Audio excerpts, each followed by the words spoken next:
Corona and I have this little thing going on where he's going to be translating downstairs into Khmer via my telephone. So that's why I have my phone up front with me. But Carla, so I appreciate your prayer. Thank you. I'm just going to have another word of prayer. I'm going to turn Corona on now. He just called. And, okay, so we can just have another word of prayer.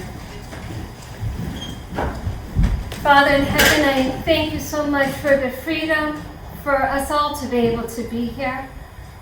Father, in a special way, I just ask that you would please hide me in you. May I become invisible and you alone be visible. Help me to speak those words that have been on your mind. And I pray for my dear friends that you would help them to know how to take what's presented, how to be not only hearers but doers in their own situation, and to be able to share with others. We invite the Holy Spirit, please, to be with us and to speak to our hearts. And we thank you and pray in Jesus' name. Amen. Amen. All right. Well, this morning and this afternoon, we're going to be looking at mental health. This whole past week, we have been looking at how God's plan and purpose for us is to prosper and be in health. 3 John chapter 2 tells us this. And God's not only interested in our physical health, but our emotional, mental, and of course spiritual. It's all connected. One affects the other. We can't have one component without the other. Our physical health will affect our mental health. And as we'll be speaking today, you see the reverse is true. Our mental health affects our physical. You want to speak up?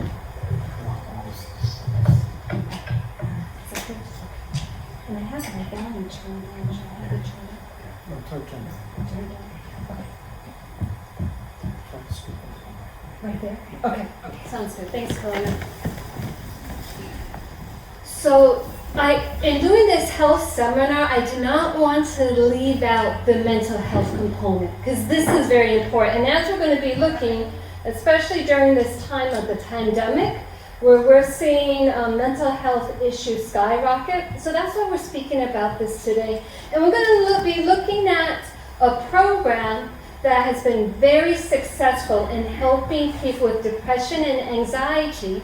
And the ones who have put together the program are Christians. And they're using the Bible as a foundation. And you know God's word doesn't return void. God works in a mighty way, and he can do, as Squishy read in Ephesians 3:20, that God can do more than we can ask or think. This is my favorite Bible verse. I don't know about you, but I can think big. And this verse tells me that God can go beyond my highest imagination, greater than my greatest expectation. That is what our God can do. We've been looking at this week how our Bible is like an owner's manual in a car. It tells us like how a car would tell, owner's manual would tell you the best gas, the best oil, how to keep it.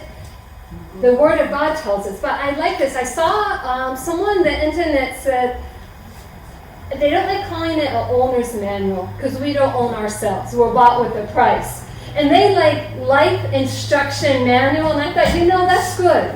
And in God's Word, we will find principles for not only physical health, but emotional and mental health as well. So that's what we're going to be looking at today. And I love this acronym, Basic Instructions Before Leaving Earth. We need to get into the Word of God. Contains the necessary operating instruction and warnings, because he loves us, from the manufacturer. So we want to take heed.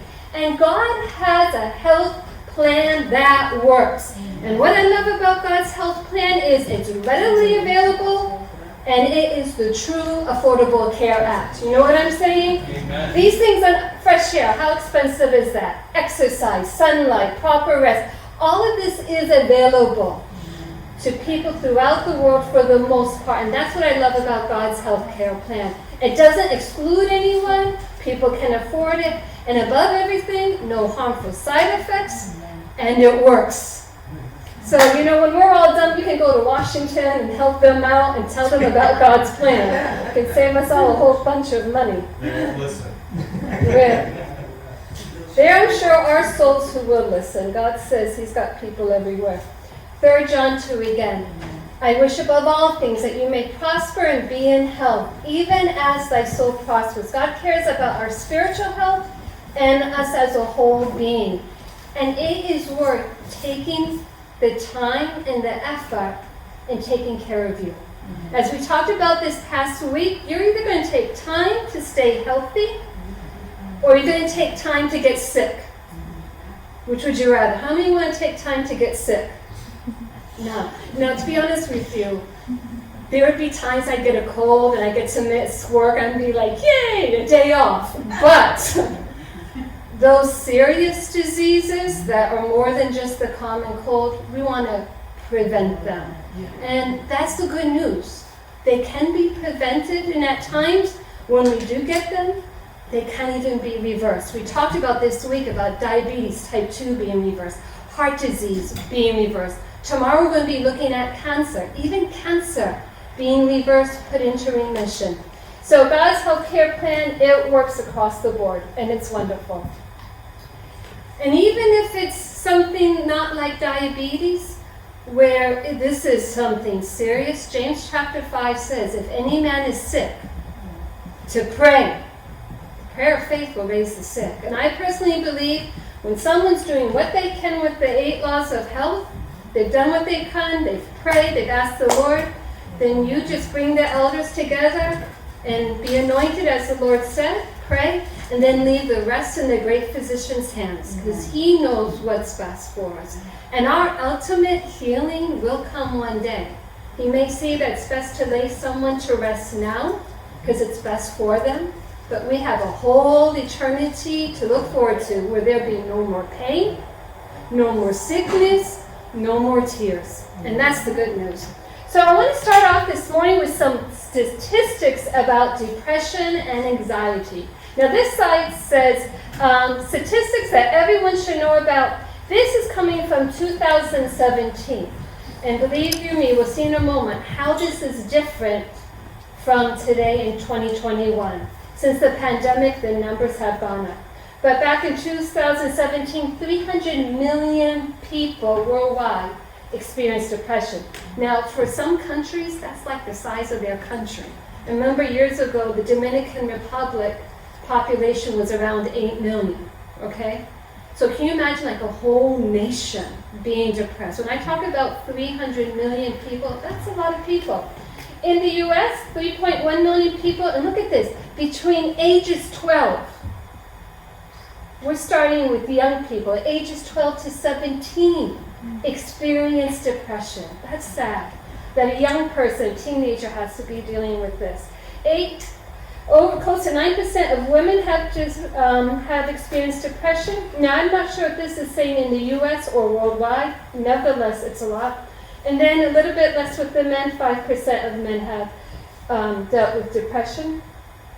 Suicide is the second leading cause of death among people ages 10 to 34. Again, for those young people, suicide.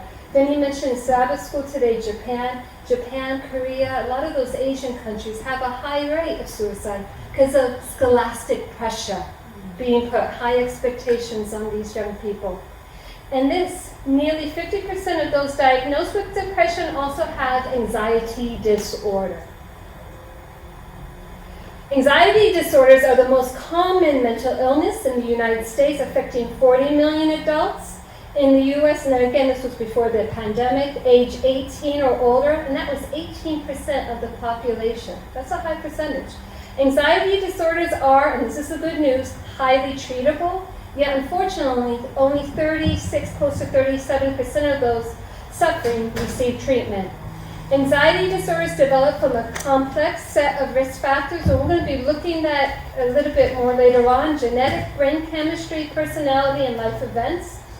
And it's not uncommon for someone with anxiety disorder to suffer depression and vice versa. Now, speaking about major depression, is the leading cause of disability. And what age does that start at? 15 here, major depression. 15 to 44 years old, cause of disability. Major depressive disorder affects more than 16.1 million Americans, or about 6.7% of the U.S. population, starting at age 18 and older in a given year. While major depressive disorder can develop at any age, the median age onset is only 32 and a half years old. There was a time I was listening to a doctor lecture about depression. He said when he was a kid, adults would go through things midlife. And it could be like a depression, but they called it a midlife crisis. But that was like in your 40s, 50s. This is at 30 years old. That's not midlife. Unless you're living in a country where life expectancy is 60. It's young it's starting in. More prevalent in women than men. And then you have this persistent depressive disorder, and that's where this depression lingers for like 2 years. And approximately 1.5% of the U.S. population age 18 and older, given in a given year, that's about 3.3 million American adults. That's 3.3 million too many. Only 61.7% of the adults with this persistent depressive disorder are receiving treatment. The average age of onset, again, 31 years old, young. Now, let's talk about COVID. Now, you may not be able to see this from where you're sitting, but we're looking at countries such as Australia, Austria, Belgium, Canada, Czech Republic, France. You're seeing these nations. The dark color is rates of depression before COVID. The light color, look at Mexico. The light blue is depression during COVID. So like Mexico, they had this number of 15%, right? We're up to this number of 50%. This is massive. Countries doubling or even more the percentage of depression since this COVID pandemic has started. Would you say we have an issue? And the good news is God has a solution. When there's a problem, the Lord has a solution. And always ahead of time. He's not caught by surprise. Every difficulty is a call to prayer. So we're Americans, and we'll probably be very interested in the U.S. It had 8.2 before pandemic. After, we're up to 30 rather. So that's what? Close to 4 times the amount of depression, you could say. So it's skyrocketing. That was 2020. Even looking at 2020 to 2021, as you'll see in a moment, still going up. So to explain what you just saw, from March 2020 onwards, prevalence of anxiety and depression increased, and in some countries even doubled, or more than doubled. Periods when the highest rates of mental distress were reported correlated with periods of intensifying COVID-19 deaths and strict confinement measures. Across countries, the mental health of unemployed people and those experiencing financial insecurity was worse than that of the general population, a trend that predated the pandemic, meaning they were seeing this trend of depression and anxiety rising worldwide. But then we come to the pandemic, and it's just like, whew, we've really gone up. So looking at this spike now, what you're seeing in the yellow is from January to June 2019. In that orange color, you're getting to May 14 to 19, that week there, 2020. So 1 year later, you have the orange. And then about 6 months, 7 months later, from May to December 2020, that December is the purple. So again, you're seeing this increase. Now look at here. This is again about 1 year's time difference from January 2019, June to May 14 to 19, 2020. Look at that rise. From probably they did a poll. Now that poll of people questioned, 11% qualified for symptoms of anxiety or depressive disorder. Do it 1 year later. Now that's at 33%. 3 times the amount. This is a massive issue that needs to be addressed. And then again here, more than half of the adults reported the COVID-19 pandemic has had an overall negative impact on their mental health. while 26% of the adults that were surveyed said it had a major impact. Okay, and again, this is looking at January to June 2019, and here we are, January 2021 in the yellow, and again, look at that increase. Now this is older adults, people 65 and older. Those who were surveyed, they found that 1 in 4, 25%, reported anxiety or depression among the during the pandemic. Higher rates for some groups. So here we go. Those who are 65 and over, 24%. Those who are living alone, 27%. Women, 28%. Hispanics, 33%. Those with the income under 25,000, 37%. And those who had fair or poor health, they reported 48% of them experiencing the symptoms of anxiety or depression. Looking at the young people, teenage mental health, that has worsened during this pandemic. This poll was done in 2021, done by the C.S. Moult Children's Hospital. National Poll on Children's Health 2021, and again, what they're showing you here is the increase. College students. Mental health issues, depression in college students has been in a rise.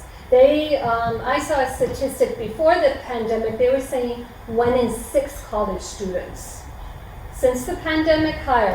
Out of the poll of college students here that they were looking at, 82% experiencing anxiety, 68% loneliness, isolation, 63% of the young people they polled, depression. It's so sad with our young people. Okay, now this is from England, from the UK. This was from studies found from July to August this summer, 2021. This is in England, but I figure, look, England not too much different than us in the United States. It's just that we're bigger. 1 in 6 adults experiencing depression. And then finally, looking at healthcare workers during this pandemic, more than 60,000 U.S. healthcare workers have contracted the coronavirus. 300 out of that number have died. An estimated 300 to 400 physicians die by suicide every year. Now, I do not want to play down this pandemic. It is a problem. But having 300 to 400 physicians die by their own hand a year, that's a problem too. In the news, it's making the new news that all these people are dying of the pandemic. Fair enough. But what about the mental health crisis for the healthcare workers? The healthcare workers who treated patients during the COVID-19 outbreak, 50% showed signs of depression. 45% showed signs of anxiety, according to preliminary research. And got this from ABC News, and they got this from JAMA. Now let's talk about the holidays. Thanksgiving's coming, Hanukkah, Christmas, New Year's. Although the holidays during the month of November, December are typically thought of as joyful, it's not the reality for many. I'm very passionate about the subject of mental health because I've had family members that have dealt with mental health diseases. My mother was bipolar, and she took her life a week before Thanksgiving when I was 12 and my brother was 10. The holidays can be a very difficult time for people. So again, this is an issue that needs to be addressed now. What can we do to help support, share with our family, friends, neighbors, and even we talked about our enemies? They all need help. So stress levels reported increased during the holiday season for 38% of the people. But look at this. This was back in 2006. What is it today? Of people with mental illness, 64% report holidays make their symptoms worse.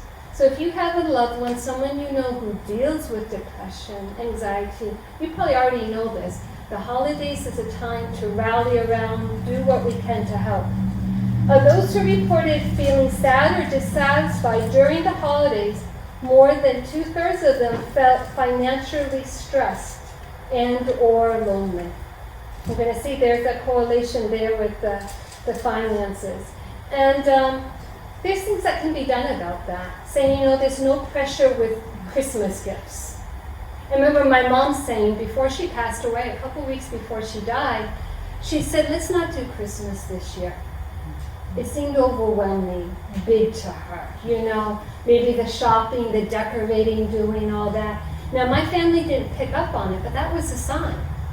And those are those warning signs to act on. And there might be appropriate to say, don't worry about Christmas. Or we're going to all come to Aunt Jane's house. Don't worry about the gifts. It's about one another. What our priority and the message that we're sending. What truly is important during this holiday season. It's not the commercialism. So Psalms 42 verse 5 says, why are you in despair, O my soul? Why have you become disturbed? Hope in God, for I shall again praise him for the help of his presence. And the good news is there is hope and help for depression and anxiety. And we're going to look into this. We're going to see how God's healthcare plan, though it seems simple, it works. I have seen it help. This program that we're going to be looking at has had over 7,000 attendants over the 20-year time period. And this program is being studied greatly by healthcare professionals in the United States.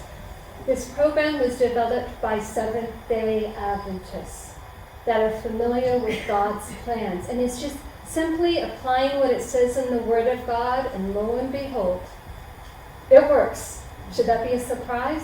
Many times we run to the helps of the world, and then when all else fails, we turn to God. But like we sang about, there is a balm in Gilead, there is a physician in Israel. We have it. It works. So the program that I've been speaking about, referring to, is the Neil Nedley Depression Recovery Program. This is Dr. Neil Nedley. He's a medical, his background is in internal medicine. But what got him into mental health was 1 in 3 and 1 in 4 of his patients were suffering with depression. And he figured, with this type of numbers, I need to learn more about depression and anxiety. And this is what got him into doing research, studying, working with his patients, finding out what works. And since that time, for over 20 years, there has now been an 8-week community health program developed. I've been trained in this program, and it's educational. You don't deal with people's drugs. You don't tell them what to do. You just present education, like we've been doing this week. They put it into practice, the people, and they experience the results. I remember one time holding a program in Arkansas, and we had a precious lady come through who had been on antidepressants her whole adult life. And she was now retired, so for a long time. She told her doctor about this program she's coming through. We would meet about 2 hours, like we're doing this week, 2 hours once a week for 8 weeks. And she kept track, because we have a record store, keeping method of what she was doing. She shared with her physician what she's doing, and her doctor was working with her. And slowly throughout the program, as she was improving, he was taking her off her meds. By the end of the 8 weeks, she was off of everything and doing well. A month later, she comes through follow-up. She's still doing great, praising God. So, he has an 8-week community health program where people like you can get trained. I got trained how to do it. And then you just follow the program. They listen to him lecture, implement what's suggested, or they also have a 10-day in-house program where he has facilities where people who are suffering extreme depression, they might also be suffering from things like cutting, other kinds of major depression issues. They go to the 10-day in-house program, have a team of physicians, psychologists, hydrotherapy, we'll talk more about that in a moment, and in those intense 10 days, experience incredible help. And let me show you this statistic next. This truly is the showstopper when you look at the statistics from his program. What you're seeing up here on the screen is over the 7,000 people who have come through their 8-week community-based programs that's purely educational now. 50% of them came in with severe major depression. 39% with moderate depression. 11% mild depression. After going through the 8-week program and sticking with the program for 3 more months, 83% say no depression at all. There is no psychiatric drug medication that will give you those numbers. None. Their numbers are like 22, 23. Some of them are equal to placebo in studies. When you're seeing numbers like 83% and you're using the word cure, that's why so many are researching this program. He's actually traveling, I don't know how much now during COVID, but before, traveling, going to these professional, like where the psychologists, mental health all have a convention and they do talks, and he's sharing the program with it. And the interest is high because the results are incredible. Now looking at anxiety, again, severe anxiety, 47% of the people coming through, 35, moderate percent, 18% with mild. And after the program, again, he emphasizes it's a 5-month program.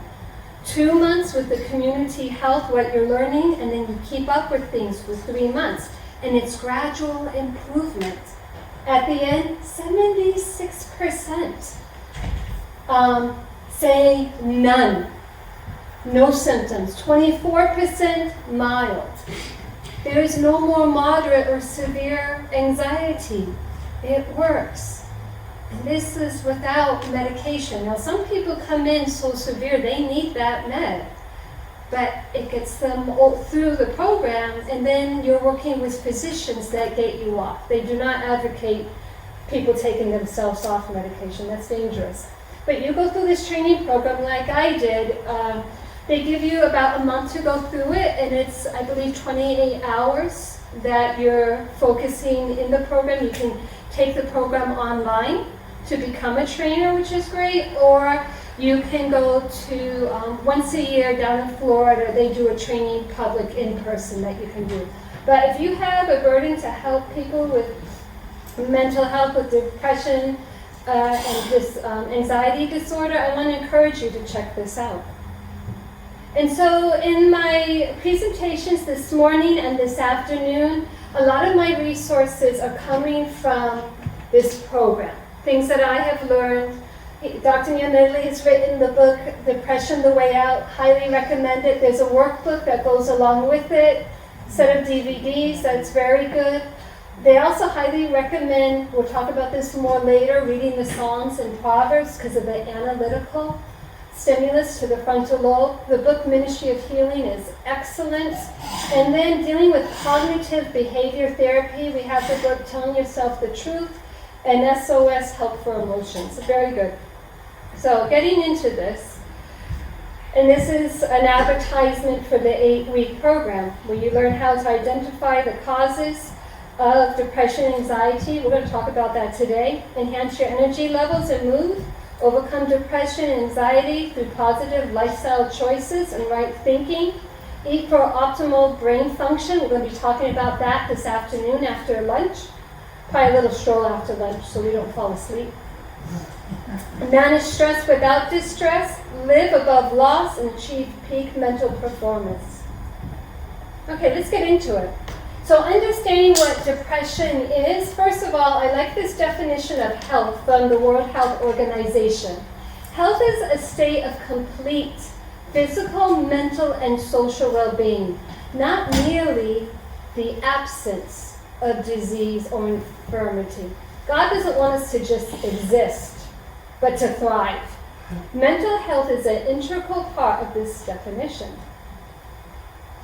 So the official definition for depression by the World Health Organization, a common mental disorder that presents with depressed mood, loss of interest or pleasure, feelings of guilt or low self-worth, disturbed sleep or appetite, low energy, and poor concentration that lasts for at least 2 weeks.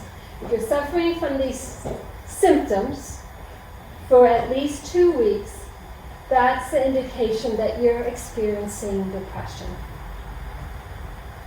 Now, there's different types of depression. We have major depression we spoke about, persistent depressive disorder, bipolar depression, and this is where someone experiences highs and lows. And again, this is a spectrum disorder. Not everyone fits in the same cookie cutter box. My mother experienced the highs and the rage. She wasn't, so there was some depressive lows, but definitely saw rage and highs. So again, it's the bipolar, it's not limited. There's some people who can go through highs and lows in a day. There's some who can go through highs and lows in a month or a period of months. Some over a year. It's different. But again, this program can help those dealing with manic depressive.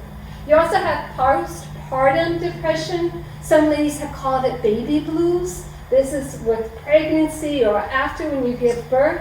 Your hormones are all different than it was before pregnancy. And for some, depression comes along. Then again, for ladies, this can happen with their premenstrual cycle. And then here living in New England, I remember February was the month that I was so thankful there was only 28 days to. I could not wait for February to end, because by then you're over with the snow, the dark days, the dirty snow. I'm looking for spring, hopefully April, May. I moved to the South. When I turned 17, I went to college in Virginia, and people asked me, why did you leave, especially when I moved to Arkansas. They're like, you're from Massachusetts? What are you doing down here? How did you get down here? I said, February. You go live in Massachusetts for a winter. And I love living in the South as far as, you might get snow in January. It melts the next week. And they're all up in arms, so everything closes for a week with that much snow. And by, end of February, March, the daffodils are coming up. So, and I lived in Sweden for a bit.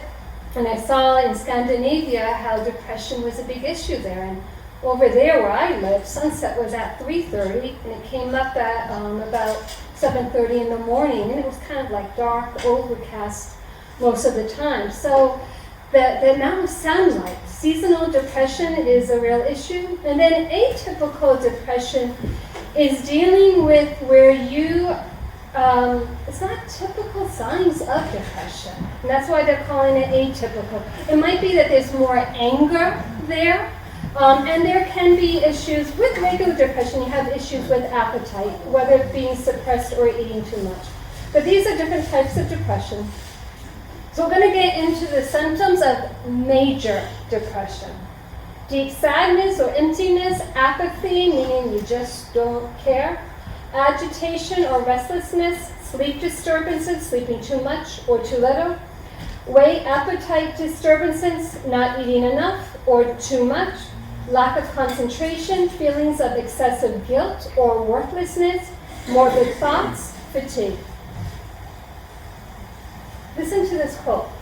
And I have my good friend Chris Flood here, who's like a historian. Chris, I'm curious if you know who said this. This dear man said, I am now the most miserable man living. If what I fear were equally distributed to the whole human family, there would not be one cheerful face on earth. Whether I shall ever be better, I cannot tell. I awfully, meaning fearfully, forebode, predict, I shall not. To remain as I am is impossible. I must die or be better, it appears to me. Do you know who said that? I'd go with Abraham Lincoln. Yeah, you're right. Chris, you got it from knowledge. Carla got it because I told her. Very good. Yeah, this is Abraham Lincoln. He struggled with depression. Back in his day, they called it melancholy. But you think, yeah, Civil War, you just think of the pressures that we have on world leaders. It's massive. Think about in the Bible. You know, mental illness, and more, it's coming out as far as mental illness not having the same stigma. And again, it's just ignorance, people not knowing. And I feel like we're living in a time where there's more information, more people are coming out saying, yes, I've suffered with it. You know, for me, having my mother have bipolar and taking her life, that, and you know, that was back in 1988. That was something you really didn't talk much about then either. You know, when I was questioned by many, I would say my mother passed away when I was 12, and I left it at that. Those who were nosy would dig deeper, and they were just told, well, it's not your business, you know. But the stigma is going away, which is good. I think we're getting the right approach that, look, someone having diabetes, heart disease, cancer, whatever the case may be, is a physical illness. The same thing with depression. There shouldn't be a shame with that. The brain is sick, and the brain needs help. In the Bible, we have examples of people who wanted to die. Moses, Elijah, Job, Jeremiah, Jonah, all at times experienced a wish to die. Some very depressed. You study Elijah's life. When he fled into the wilderness, he was dealing with some severe anxiety and depression. The good news is, and there can be this stigma with Christians, where you're a Christian, why are you experiencing depression and anxiety? The same way a Christian can experience a broken leg. Things happen physically. So for those of you who might be dealing with this or knowing someone who's dealing with anxiety or depression, there should not be shame. What there should be is help and support. So we're going to look at that. Depression's impact on deadly diseases. Depression increases risk of fatal stroke by 50%. Sudden cardiac death in the heart attack survivors by 2.5 times. Death from cancer and death from pneumonia. So meaning depression can add to these illnesses. And in some cases, I would say be a strong cause towards, like cancer, the stress. I worked in a health center, and I cannot tell you the number of ladies specifically we had come through who had like breast cancer. And you start finding out about their health, it was either like a divorce or their children had gone through a rough time or were giving them a rough time. And this has an effect on someone. The effects of depression, it shrinks the hippocampus. This is the part of the brain where there's memory and learning takes place. Increases stress hormones, osteoporosis, we're going to look at that in a moment, asthma, headache, physical disability. In the Bible, it talks about the correlation between mental health and your bones. Proverbs 15:30, the light of the eyes rejoices the heart, and a good report makes the bones fat. What does osteoporosis do to the bones? You're losing calcium, right? You become more brittle.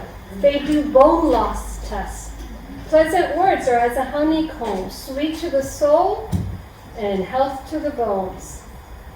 The words that we speak, the words that we hear, have an effect on our bone health because it's having an effect on our mental and emotional health.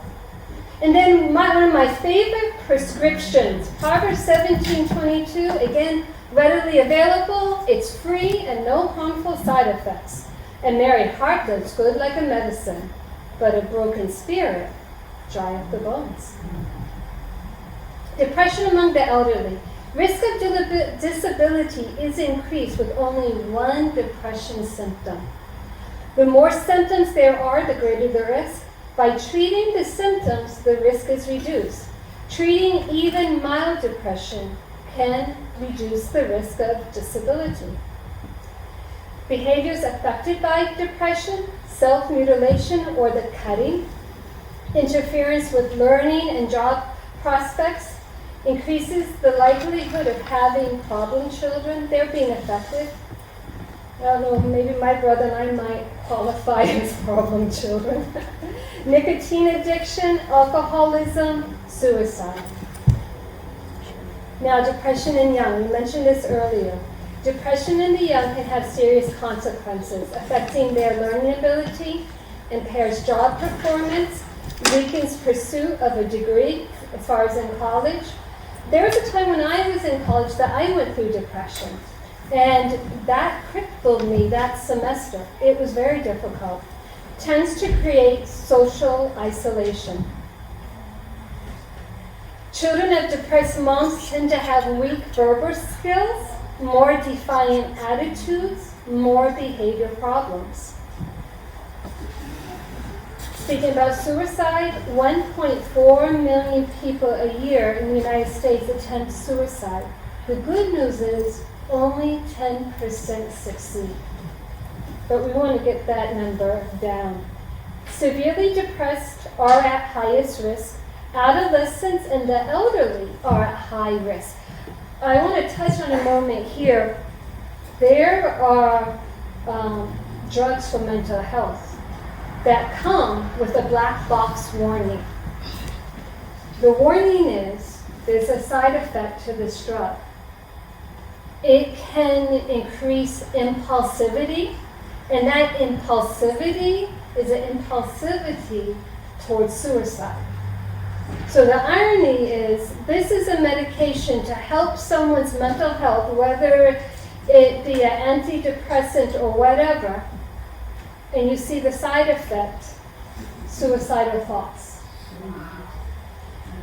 The good news is, God's plan deals with that issue of impulsivity. And nothing that's recommended in the plan will increase it, but rather help bring it down. But yeah, the medications, and if those of you who may be on medications, I don't want to scare you. There are some that need to be on some, but I do want to encourage that there is help. And there are lifestyle things that can truly help you, and you might even get to the point one day where it can be lessened, or the doctor can make changes, which is the good news. But yeah, definitely. Another example, I had as far as drugs go, I had a friend, her husband had some type of hepatitis, I don't remember which type now. Anyways, he was taking this drug whose side effect was death. And it literally said, side effect, death.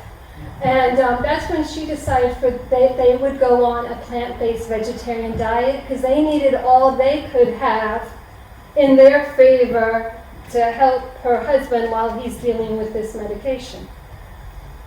Moving on, factors that can cause or increase the risk of depression. You have unchangeable factors, we'll look at those in a moment, diet-related factors, social factors, other lifestyle factors, medical conditions. I keep thinking of Corona, and that's why I start slowing down, because he's trying to translate while I'm going fast. Sorry, Corona. Imbalance, brain electrical activity, uncommon causes of depression, and then unproven causes of depression. So let's look at these unchangeable risk factors for depression, such as genetics, age, gender, ethnic differences, history of depression in adolescence, family history of depression. We can't change that. But there's the good news. There's other things that we can change. So basically, depression is a constellation of symptoms. You have the poor concentration, headaches, changes in appetite, indecision, sadness. You've got all these different symptoms going on that can help indicate to someone there's an underlying cause, and that underlying cause is depression. Someone's not just eating a lot or not eating enough because they're on a hunger fast or they just like food. There's something deeper going on. So, in order to be diagnosed, and this is how it is diagnosed, depression, you need 5 of these 9 symptoms for a 2-week period. Depressed mood most of the day, reduced interest in pleasurable activities, weight changes, sleep problems, psychomotor agitation or retardation, meaning you're moving slower, lack of energy and motivation, poor concentration, feelings of worthlessness, thoughts of death. So at least 5 of these 9 symptoms persisting for 2 weeks.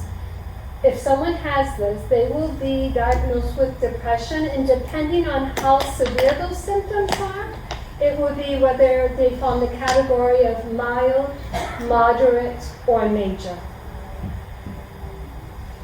Now, Dr. Nir Medley explains what helped him in developing the program is he came to the table as a medical internist, meaning doing internal medicine. In his line of work, people would come in with the symptoms, say like swollen feet. He wouldn't right away say, oh, they have swollen foot disease. Let me give them a water pill, a diuretic, and we'll cure this swollen foot. As a medical internist, he would have to think what's causing the feet to swell. Are they experiencing congestive heart failure? Is there a problem with their vascular system, artery vascular system? Is there something else going on? Whereas he discovered many times in the field of mental health, it's just the symptom getting treated. And you're not going to the direct cause. Meaning, say someone with depression, the cause is they're not having enough, they're having symptoms because of not having enough serotonin. Well, many drugs, we'll look at this more later on, they deal with how there can be more, in a temporary fix, how there can be more serotonin in this nerve synapse, and I'll explain this more later on. Instead of the drug creating more serotonin, it's just providing an environment where there can be more of the serotonin. It's putting a Band-Aid over a problem. It's not fixing the problem. In order to treat depression, anxiety effectively, you gotta find out what is the cause. And then go to work to reverse, to help those causes. Proverbs 26:2, it's biblical. It says, the curse causeless shall not come. You have a cause and effect relationship. If I eat a lot of food, snack, and eat heavy at night, what's going to happen to me? I'm going to gain weight. If I persist, there's a good chance I might develop heart disease, diabetes. I didn't just gain weight out of the blue. There's a reason for it. So we're told disease never comes without a cause. The way is prepared. Disease is invited by the disregard of the laws of health. The first thing to do is to find out the true character of the sickness and then go to work to intelligently remove the cause. Some great wisdom written back in the 1800s from the Ministry of Healing, 234-235. So, the treatment plan for depression, to give you a big overview. First, by definition, major depression includes a combination of symptoms. But the diagnosis of symptoms does not pinpoint the cause of the disease. To find a long-term solution, it's imperative to identify the causes of depression and to treat each one systematically. Like most chronic diseases, depression is a complex disease with many factors interacting to produce depression. The most effective treatments broadly attack each identifiable cause. So, what we're going to do now is hone on in and find out what are these categories, causes. Now, for Dr. Neil Nedley, when he was doing research, his first thought was, okay, let's find out the causes of depression. When he got to number 70, he said he felt depressed himself. Seeing out there in medical literature that there was at least 70 different causes of depression, and then doing further, he found over 100 different causes. What he discovered, though, is for most of these causes, the 100 of them, they can fit into 10 categories. That's what we're looking at right here. These 10 categories that the so many causes of depressions can fall into. And what he has found, the brain is very resilient. We are fearfully and wonderfully made. The brain can take 1 to 4 or 1 to 3 of these categories. But once you hit number 4, that's where sickness comes in. So, for example, I have a genetic hit. My mother had depression. So I already had that hit. And then developmental, you could say I could have that hit as well. And if my lifestyle and nutrition goes off, I can go into a depression. I need to be careful. What we're going to do now is we're going to look into these different categories, what is specifically being spoken about here, and then this afternoon we're going to zero in on nutrition and lifestyle. So, when we're talking about these 10 different hit categories, for example, genetic hit categories meaning a family history of depression or suicide. For the developmental hit category, what would fall under this is it's a risk factor for young ladies, early puberty in girls. Starting their menstrual cycle at age 11 or before can set them up. And that's why today's diet, with all the hormones that they're pumping into the animals, and then it's getting in the milk and the food, that's why it's better for young people to be on a plant-based diet.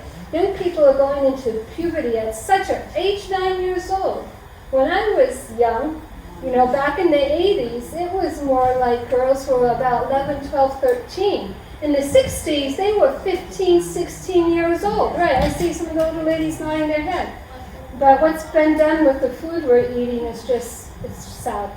History of depression in adolescence, not being raised by both biological parents, being sexually abused. This is all would qualify you for a hit in this category. Nutrition hits are if you have a diet low in tryptophan, we'll be talking about that. All of these we're going to talk about this afternoon, so I'm not going to go into heavy.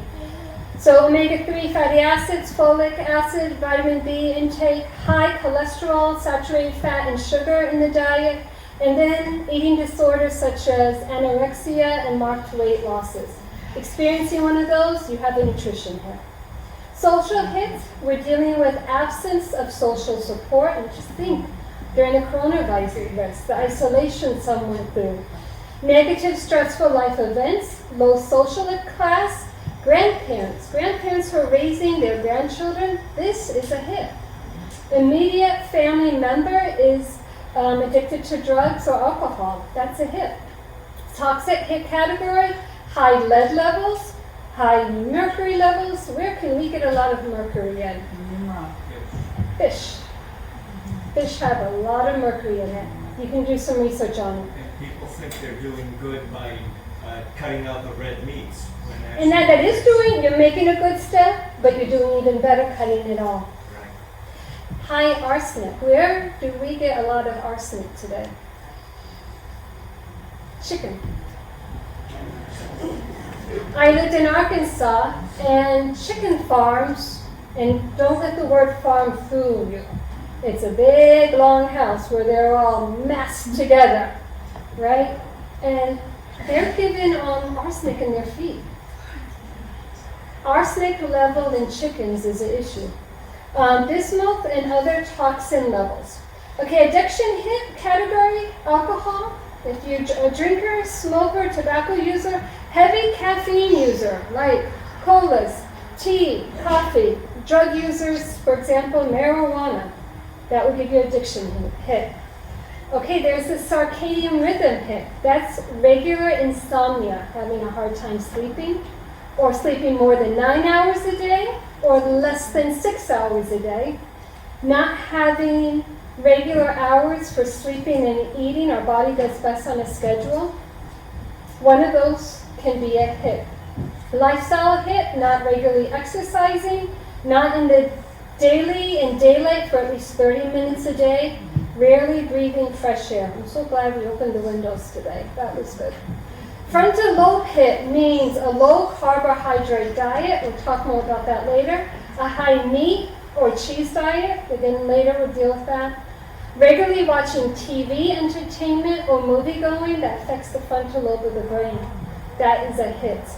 Entertainment, internet, chat internet, and video game addiction, it's a hit. Frequent sexual arousal outside of marriage. So that would include pornography, a hit.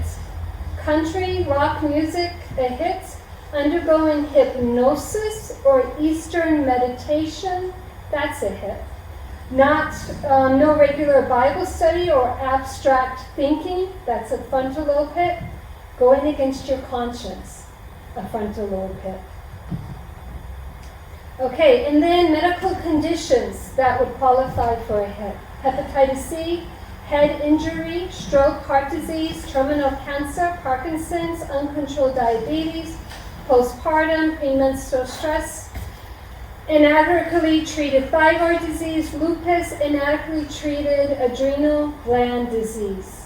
Those are all hits. Now, let's talk about medications. Common medications associated with disease. Heart and blood pressure drugs. I'm just going to, because of time, I'm just going to highlight them. Hormones, medication used for mental health, anti-inflammatory drugs, anti-infective agents, intestinal drugs.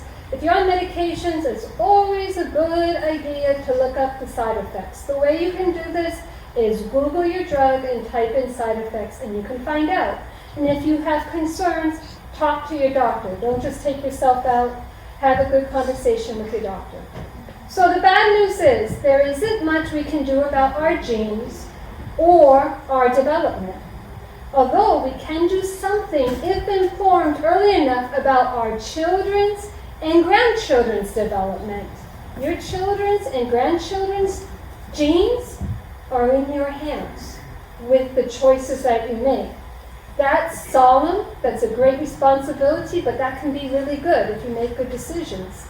The good news is the other 8 hit categories we can modify in most cases so that depression can be cured in 5 months or less, even if our genes and upbringing was flawed. Would you say amen? Praise God for that?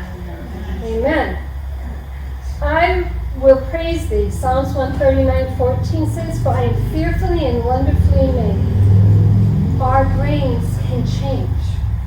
That's good news. The way God has made us, we're going to be looking more into the anatomy of the brain, specifically dealing with the synapse later on. It's amazing how God has made us and made us to heal.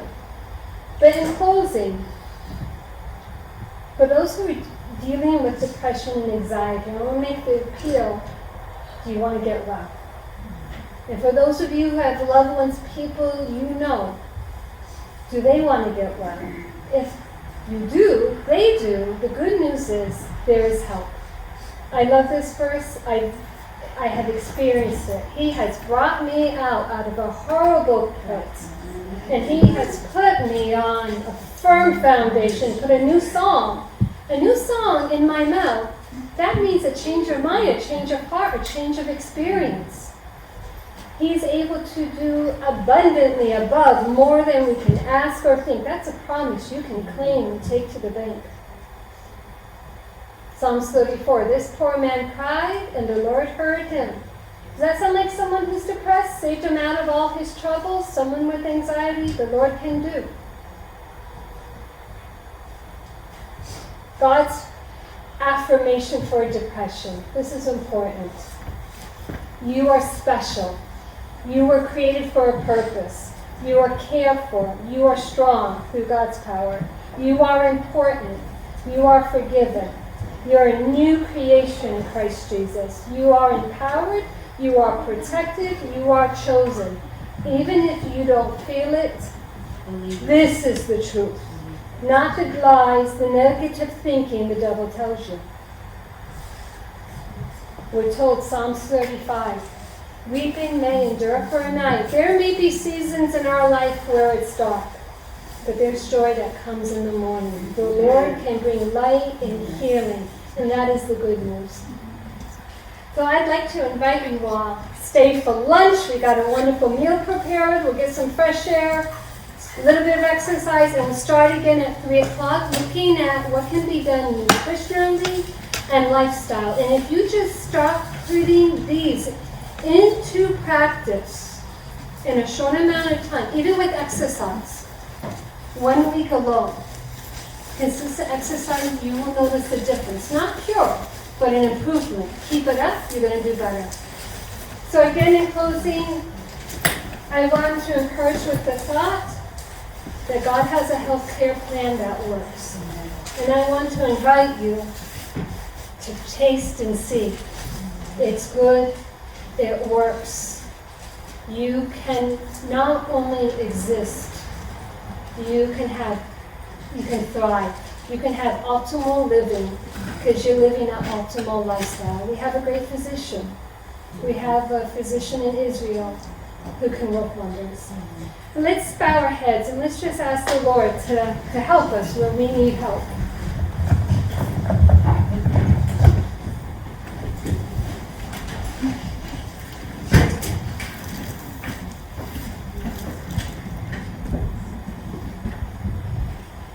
Our loving, merciful Father in heaven, I thank you. I thank you for every problem, every crisis, for everything. You have a solution. And that solution is always good. It's always for our best, and I thank you for this. And I know that there are some today who have heard this presentation, and maybe some in the future, who is suffering with depression and anxiety. And I want to lift them up to you in a special way and pray for help for them. And I know that there are some who've listened today who have loved ones, people they know that are suffering. And I want to lift up to you their loved ones. Father, as a church here, as a church family, I pray that you would show us and help us to act on what we can do to be part of the solution. I pray for our dear visitors that came today, that they may leave with a blessing as well, that you would be with each one and keep each one. And I thank you and pray in Jesus' name. Amen.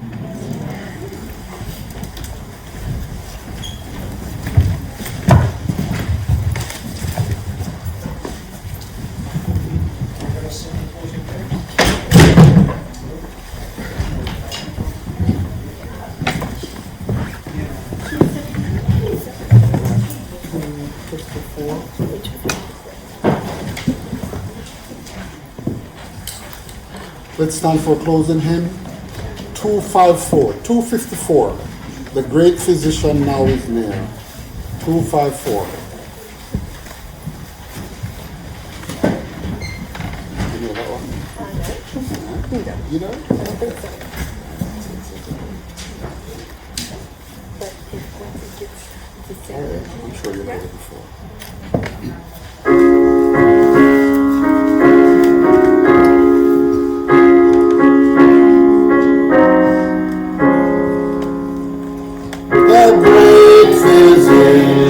Now is there the sympathizing Jesus. He speaks a drooping heart to cheer. Oh,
Jesus. His name dispels my guilt and fear, no other name but Jesus. Oh, how my soul delights to hear the precious name of Jesus. Sweetest morning sorrow song, sweetest name on mortal tongue, sweetest carol ever sung, Jesus, blessed Jesus. And when he comes to bring the crown of life and glory, then by his side we will sit down to tell redemption's story.